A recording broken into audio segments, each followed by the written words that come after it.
Economics is really, really confusing to a lot of people. And the confusion is made worse by the fact that there's a lot of noise out there. And so the average person looks and is totally confused because someone is saying this, someone is saying that. Almost everybody that's making these off-the-cuff forecasts don't try to explain anything. They just say this is the way it's going to be, or this is, gold prices are going to go to $2,000 an ounce, or whatever it might be, without any real solid explanation of why. We try to provide that explanation, but we try to provide that explanation in a way that people can understand, in a way that they don't get completely swamped by economics jargon. We don't claim that we're always right, but what we do claim is that we're always objective. The other thing that occurs, not just in Houston, but occurs in every community in the United States, there are a lot of people putting on dog and pony shows about what's going to happen in the next year or 2 years or whatever it might be. But they represent the real estate industry or the development industry or the appraisal industry or something else. We've got a message to say, We're not obliged to anyone. We're trying to give information as objectively as we possibly can. Good news, bad news.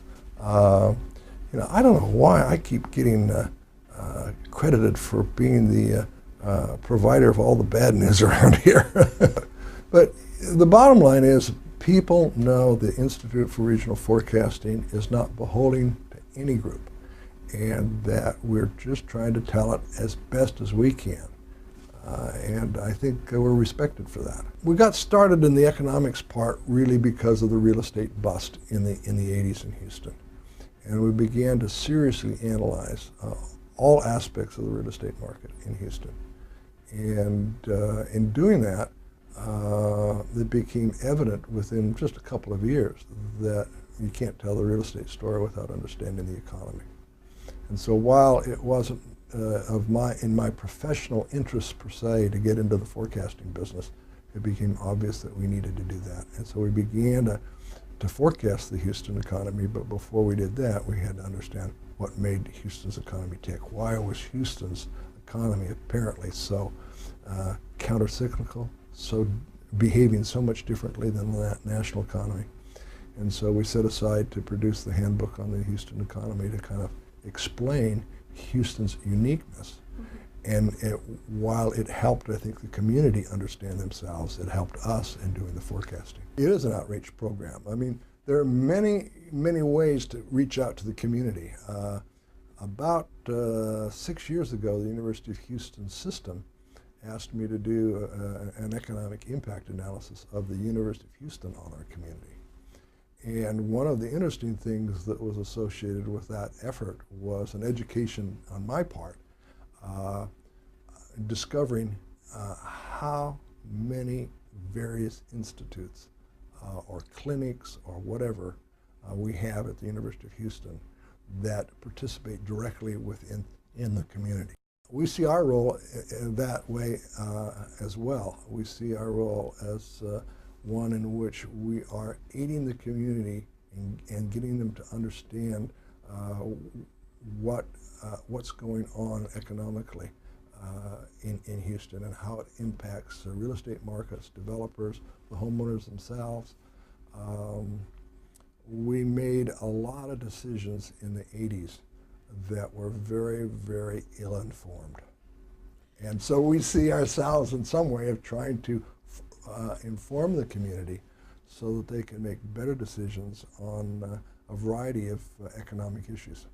At our symposium in November, I was unwilling to say that the national economy had really fully entered a recovery period.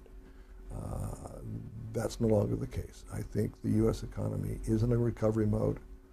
It's not going to be the type of recovery that we've had in the past in many ways, both in terms of what's leading the economy and also the pace at which the recovery will occur. We're going to experience a jobless recovery like we did in 2003, only it's going to be even worse. job growth is going to be anemic, and which will be frustrating to a lot of Americans, including a lot of U of H graduates trying to find a job, because we're going to see all of this year job growth be quite meager, and at a pace that will make very little dent on our unemployment in this country. We've got significantly over 8 million people unemployed. At the pace that we're creating jobs and likely to create jobs this year, maybe we can bring that 8 million down to 7 million. But I mean, that's just a drop in the bucket. We're going to have to see significantly more job growth to bring the unemployment rate down. That's not going to occur until 2011 and 2012. And the problem is that there are roadblocks along the way. Probably we've got clear sailing for the rest of this year in terms of no major obstacles that are going to interfere with the recovery in 2010. But by the time we get to 2011, 2012, 2013, we've got some policy decisions that we're going to have to face up to if we want this recovery to have continuing strength. You know, I'm not sure you can summarize the Houston economy in the last 20 years, because the last 20 years have seen lots of ups and downs, lots of transition. Probably in the 90s, the thing that characterized and surprised us all, including myself, I mean, I was a firm believer that Houston was going to diversify away from energy. But the speed at which it did and the extent to which it did was startling even to myself. The Houston economy was 82% of our economic base in the early 80s was dependent upon energy, either upstream or downstream energy.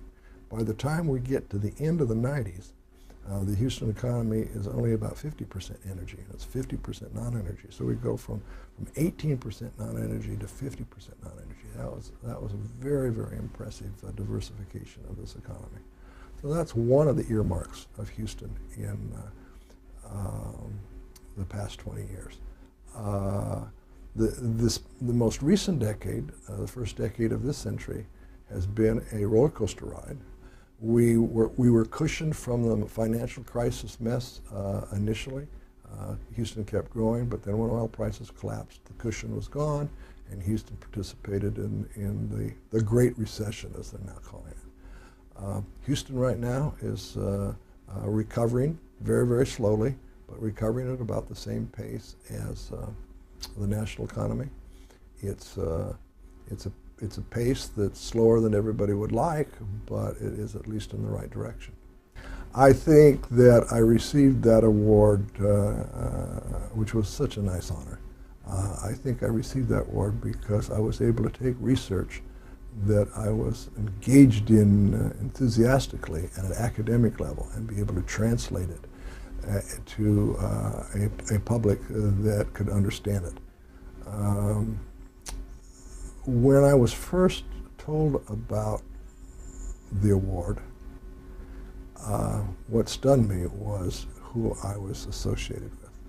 You know, the award, the Lifetime Achievement Award, had been given over a 10-year period.